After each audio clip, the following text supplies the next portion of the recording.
Hello, my friends. Welcome back. We are going to keep reading The Green Glass Sea together. The last time that we read, we've been reading a couple of really sad chapters lately, but in the last chapter that we read, Dewey cleaned out her old house and took all her stuff with her, packed up all her papa's stuff, and is moving in with the Gordons. So we are picking back up with chapter 23, which takes place on June 28th. It's called Shazam. The end of June was hot and dry, so dry the air seemed sharp. What little grass there was turned brown and withered, and pine needles stood out pale and dead on the trees. Late in the afternoons, clouds gathered over the mountains, and some nights the sky was alive with lightning, crackling and booming, but no rain reached the hill. Tensions and tempers ran high.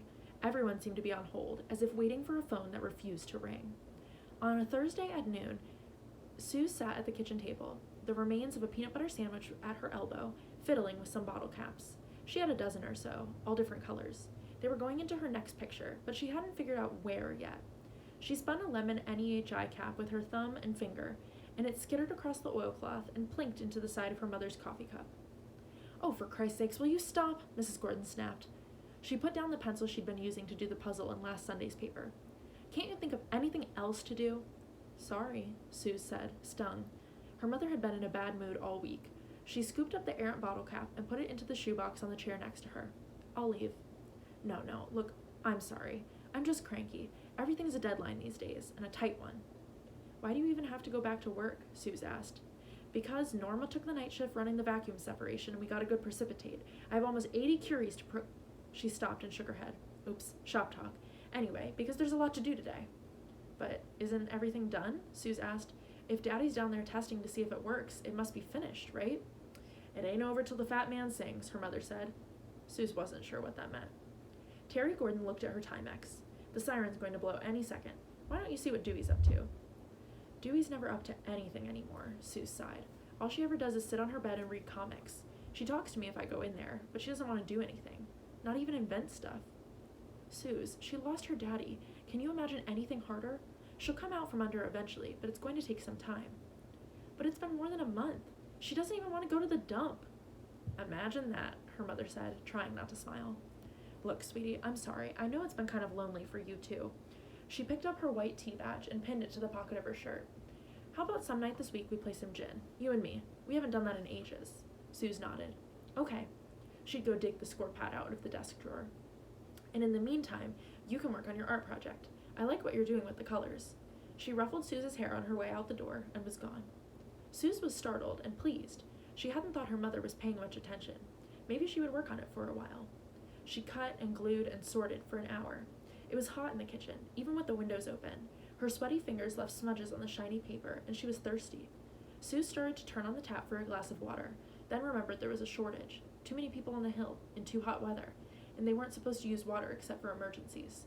And she drank the last Coke in the icebox the night before. She found her shoes under the couch and 2 dimes in the desk drawer. If only there was a Woolworth on the hill. It would be nice to just wander and browse. She missed going into a store where she didn't already know exactly what she'd find. "I'm going to the PX, she yelled from the doorway in the direction of the bedroom. "Okay," Dewey answered, but nothing else. An hour later, Suze returned with the Clark bar, the newest Wonder Woman, in a bad mood. She slammed the screen door and went back to the bedroom.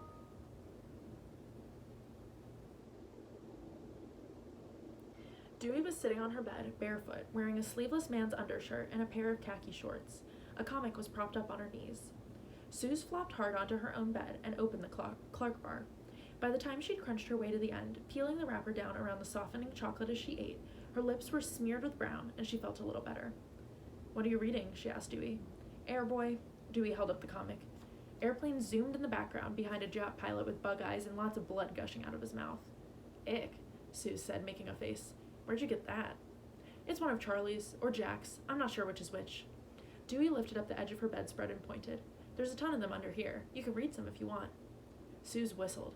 There were 3 or 4 huge stacks of comics under Dewey's bed. She leaned over and took one off the top. The submariner, a pointy-faced man wearing nothing but swim trunks, was beating up Nazis in a busted-up U-boat. "Cool," she said. "How come the boys gave you all their comics?" "They didn't give them to me. I'm just keeping them because they had to go to their grandma's last week." "Couldn't they just leave them in their house?" Suze asked. The boys lived in another of the Sunts, 2 buildings away. "Their mom hates comics, especially the war ones. They've been stashing them in their treehouse. They were afraid someone might swipe them, or they'd blow away if it got real windy." She dropped the bedspread. Besides, I've read all yours. Are they all war? Mostly. There's some Flash and Blue Beetle and Batman and lots of war. Boy comics. She looked down at the comic in her hand. This one's got a girl in it, the Black Angel, but she doesn't really get to do much. Girls never do, Suze agreed. She flopped on her back and sighed. I hate girls. Dewey looked startled. Not you or me, Suze said. Girls. Oh, said Dewey, like Betty and Joyce. Yeah, all of them. Suze thought about what had happened on the way back from the PX. Dewey would understand. I had just finished my Coke, maybe 20 feet from Barbara's house on Bathtub Row, when her and Betty and a couple others came out wearing their Girl Scout hats and those yellow neck things. I guess it's too hot for the whole uniform.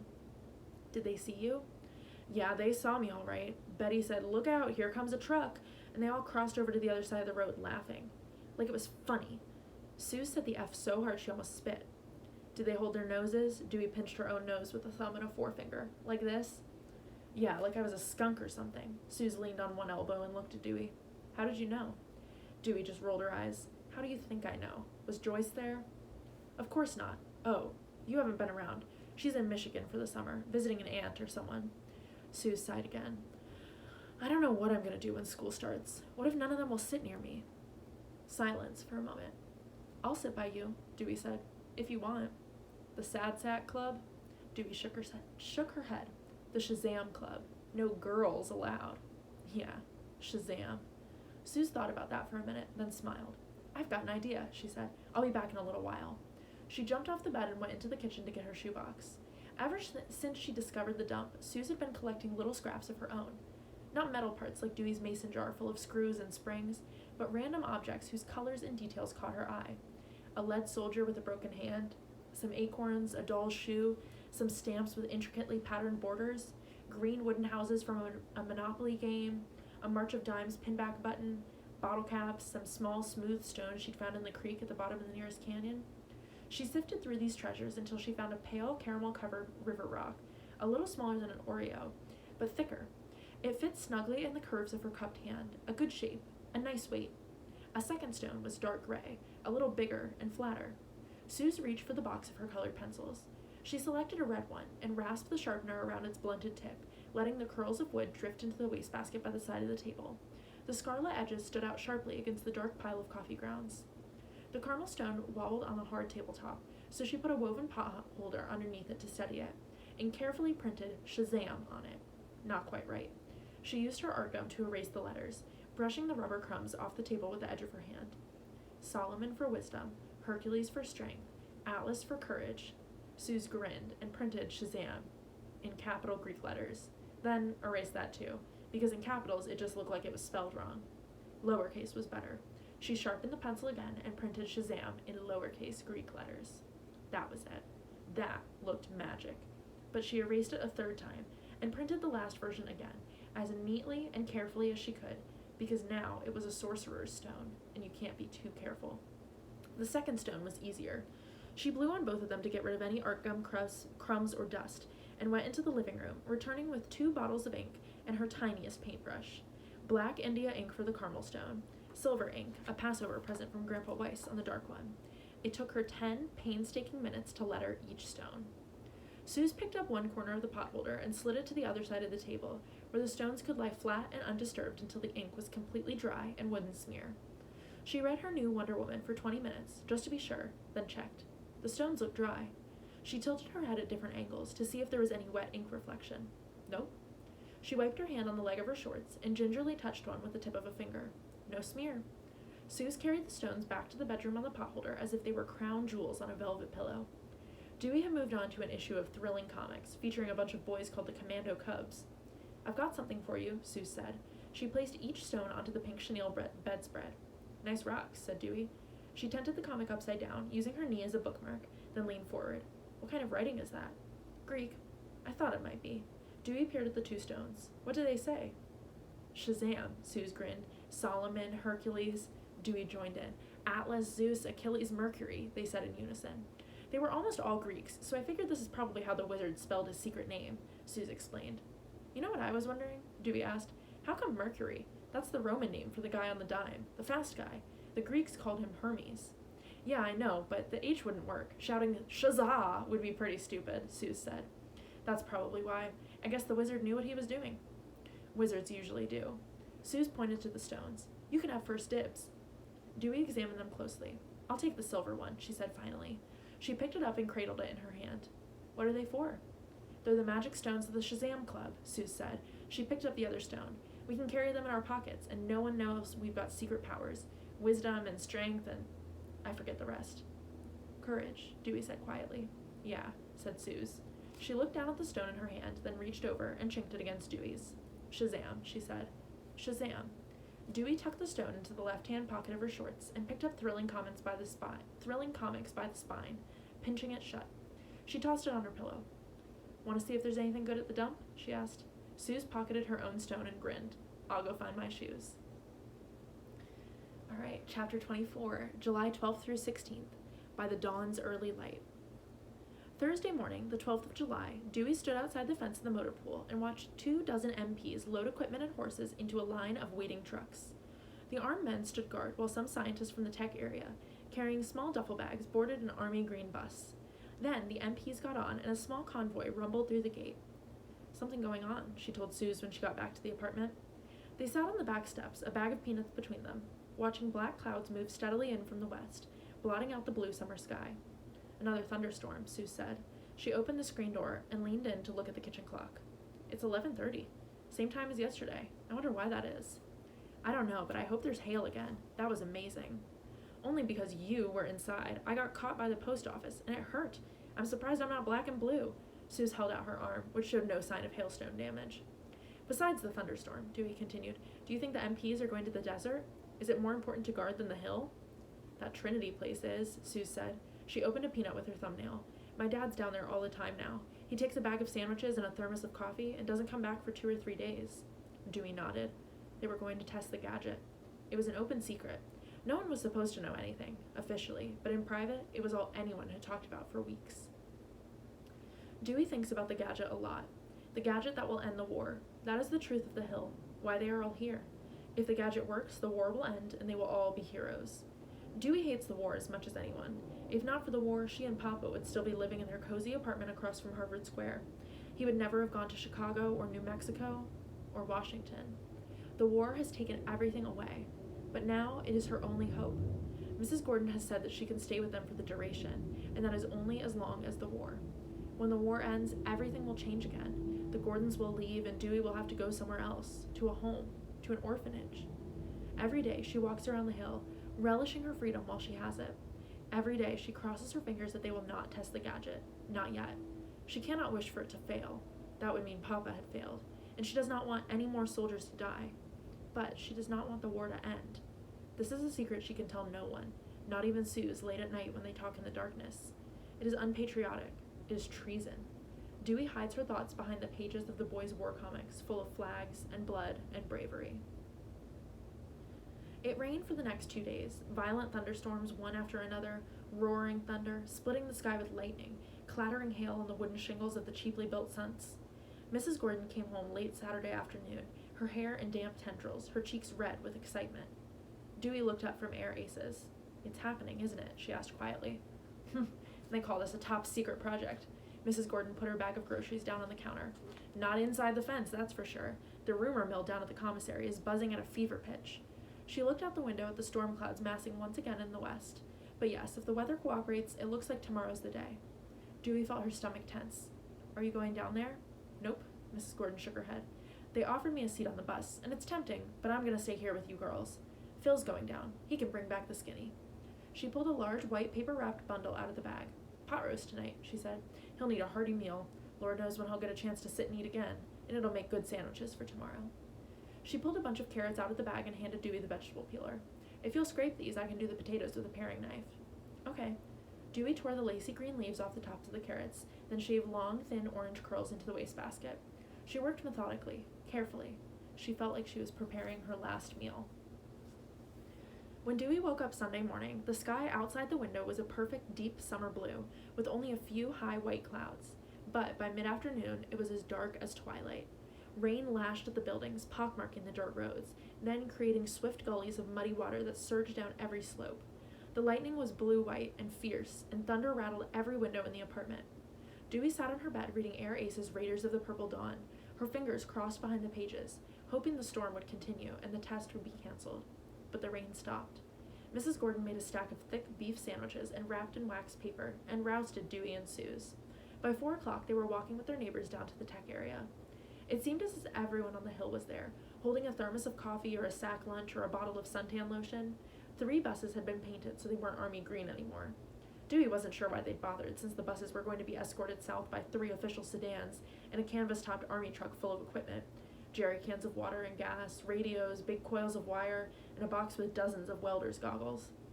When everything was loaded, Dr. Gordon kissed Mrs. Gordon and hugged Suze, and then, as an afterthought, gave Dewey a little salute from the door of the bus, and disappeared inside. At 5:30, the convoy headed out the east gate, and it began to drizzle again. "I want you girls in bed early," Mrs. Gordon said as they walked home, ducking under overhangs and into doorways every few minutes to avoid the brief downpours. "As soon as it's dark." "How come?" Suze asked. "Have I been bad or something?" "Not that I know of." Mrs. Gordon cocked an eyebrow and looked at Suze, who shook her head. "Then why?" asked Dewey. "Because unless it's raining cats and dogs, we're going to get up early and have a little picnic." "A breakfast picnic?" Suze sounded skeptical. "Earlier than that," Mrs. Gordon said. "A middle-of-the-night picnic." Suze frowned. "That's kind of strange, isn't it?" "We live in very strange times, my dear." Mrs. Gordon was smiling. Dewey put on her pajamas and went to bed a little after 8 o'clock. The light through the bedroom window still cast pale, indistinct shadows. She turned over and faced the wall, and when she closed her eyes, it seemed dark enough, but she couldn't sleep. She thought about the gadget and the buses full of men driving across the desert. She turned over, scrunched up her pillow, and wondered if the air really could catch on fire. Suze was snoring lightly, because her nose was stuffed up, and the noise seemed to fill the small room. Dewey scooted the blanket around with her feet, tried sleeping on her side, then on her stomach, and worried about how many more nights she would sleep in this bed at all. Finally, she put on her glasses and got up to get a glass of milk. Sometimes that helped. The apartment was dark except for the light over the kitchen table. Mrs. Gordon wore the same clothes she'd had on earlier. She sat with her feet up on a chair, a cup of coffee by her elbow, a cigarette in the ashtray. Her reading glasses lay on top of an open copy of the Saturday Evening Post. "Can't sleep, Dewey?" Dewey shook her head. "I'm not surprised. It's pretty exciting. I knew I wouldn't sleep a wink, so I just stayed up." She looked at the clock. "It's almost 2. I was going to wake you up in an hour anyway. Why don't you have a cup of Ovaltine and keep me company?" "Okay." Dewey sat down. "I filled up the thermos. You girls are still a bit young for coffee, but there's a little left in the pan." She tilted the saucepan over a thick china mug and put the Ovaltine down on the table. "It ought to be cool enough to drink. I took it off the burner a while ago." Dewey took a small experimental sip. It was barely warm. She took a deeper drink. "Where are we going?" she asked. "Out to the South Mesa, where it overlooks the hill road. Some of the guys have been out there all night, but I figure we might as well be comfortable until it's time. The show, if there's going to be a show in this weather, is supposed to be at 4. "The gadget?" "We hope so." Dewey sipped her Ovaltine and thought for a minute. "But isn't the Trinity place like 300 miles from here?" "Not quite, more like 220. "But still, we won't be able to see anything. I mean, the Earth curves too much, doesn't it?" "Ah, my practical little scientist," Mrs. Gordon smiled. "A good question. Yes, it does, for most normal phenomena. But if everyone's calculations are correct, we'll have visual confirmation, even way up here." She saw Dewey frowning, biting her lip, and patted her hand. "Still worried about the atmosphere igniting?" she asked gently. Dewey nodded. It was one of the things she was worried about. "Well, as I said before, I don't think it will. I really don't. But you're in good company. There's 6 Nobel laureates out there right now wondering the same thing. A lot of questions are going to get answered in the next couple of hours." Not all of them, Dewey thought. They sat in the kitchen for a few minutes, staring out into the darkness. Mrs. Gordon smoked a cigarette. Dewey finished her Ovaltine. At 2:45, Mrs. Gordon stood up and stretched. "Why don't you go get your clothes? Grab a sweater. It may be windy. You can change in the bathroom while I try to wake Sleeping Beauty. That could take a while." By the time Dewey was dressed, Suze was up, more or less. She stood in her pajamas, staring blearily into her dresser drawer as if she had never seen underwear before. Dewey took a Captain Marvel into the kitchen to wait. They trooped down the wooden stairs in complete darkness, carrying blankets, thermoses, and a paper sack of sandwiches and cookies out to the car. The eastern sky was cloudy, but directly above, the night sky seemed to have 1,000,000 stars, with the haze of the Milky Way arcing across the inky dome. No streetlights on the hill. Rectangular patches of light spilled onto the dirt road from a few apartment windows, and when they were past the lodge, Mrs. Gordon drove with her low beams on. All Dewey could see were the trunks of trees, streaks of bright water in the road, and the occasional gold-green glow from a foraging raccoon's eyes. Everything else was darkness. They drove in silence for 10 or 15 minutes, Dewey figured, Sue's half asleep against the passenger side window, Mrs. Gordon drumming her fingers softly on the steering wheel. Then she pulled off the road and turned off the engine. "We can walk from here," she said. Dewey opened the car door and was glad she'd brought a sweater. The air was cool and smelled clean, as if the rain had washed the mesa, leaving only the scents of pinon and damp earth. Mrs. Gordon had a big silver flashlight and walked ahead, shining it on the path, a faint trace slightly more compressed with footprints than the surrounding gravelly sand. Up ahead, Dewey could see little pools of light from other flashlights, and the smaller metallic glints of eyeglasses and wristwatches. As her eyes adjusted to the dark, she made out a cluster of people, 15 or 20 rounded shapes against the flat angles of the mesa rocks. Friends called out greetings, and Mrs. Gordon laid the plaid blanket down in a clear space next to them. People were talking in small groups, some subdued, some excited, and every few minutes a circle of light winked on and off as someone checked his wristwatch for the time. "Any word, Nance?" Mrs. Gordon asked a woman on her left. Suze lay down and put her head in her mother's lap. "Still storming, but the meteorology guys say it'll clear up within the hour. Zero's been moved back to 5:30. Dewey heard a crackle of static. "Is there a radio here?" A man 2 blankets over, too far for Dewey to see his face, said, "2 of the SEDs brought a shortwave. We were getting transmissions from the observation planes over the site, but the weather's grounded all but one." "Can I go see?" Dewey asked Mrs. Gordon. "Sure, take the flashlight, but point it down and keep your hand over it so no one loses their night vision, okay?" Dewey nodded and followed the sound of the radio, stepping carefully between the blankets. It was like being on a beach that had no ocean. She didn't need the flashlight. Her eyes had adjusted enough to make out the lighter shapes of shirts and hands and sandwiches. It was a great radio, a Zenith transoceanic. The 2 men operating it seemed surprised when she asked a question about its reception, probably because she was a girl. But they answered it, and Dewey had a very interesting conversation with them about the wave magnet antenna, until another transmission came through, and the engineers had to go back to work. Dewey sat on the hard-packed dirt a few feet away, listening to the crackling report from the faraway pilot and looking out over the edge of the world. It was too dark to see much difference between sky and land, except the sharp edges below, where the star-speckled black was solid. 1,000 feet down, on an invisible road, a single pair of headlights as tiny as pinpoints moved slowly across the featureless darkness. When she began to feel stiff from sitting on the damp ground, Dewey made her way back to their blanket, Mrs. Gordon's face recognizable in the red glow of her cigarette's tip. She drank a cup of Ovaltine, warm in the cool night air, and ate half a pot roast sandwich. To her left, a few pale streaks were beginning to appear in the eastern sky, when one of the radio men shouted, "This is it!" Dewey stared out into the darkness, not looking at anything, her fists clenched in excitement and fear. And suddenly, there was a bright light, as bright as the sun. It lit up the faces of the people and the leaves of the trees. Dewey could see the colors and patterns of blankets and shirts that had been indistinct grays a second before, as if it were instantly morning, as if the sun had risen in the south, just this once. Time stood still for a moment, and then the light faded. A minute later, she heard and felt a long, low rumble, like distant alien thunder. It faded as well, and after a moment's pause, everyone on the mesa stood and began hugging each other. Conversations grew louder, happier, as their silent vigil became a party. Several men pulled out bottles and silver flasks, which quickly made a circuit of the group. One of the radio men did a spirited Irish jig. Mrs. Gordon hugged Suze, then Dewey, then took a long swig from the nearest flask. Someone began to sing, and in the commotion, Dewey slipped away. 10 feet from the celebration, she sat down against the rough trunk of a pine tree, hugged her knees to her chest, and began to tremble. The gadget worked. And that's where we're going to stop for today. So we have not found out what the gadget is yet, unless you already have some background knowledge about World War II. But tomorrow we will keep reading. Please stay tuned for tomorrow's video so we find out what happens next. Well, do we have to leave the Gordons? What does the gadget do? We'll find out together, okay? Bye, guys.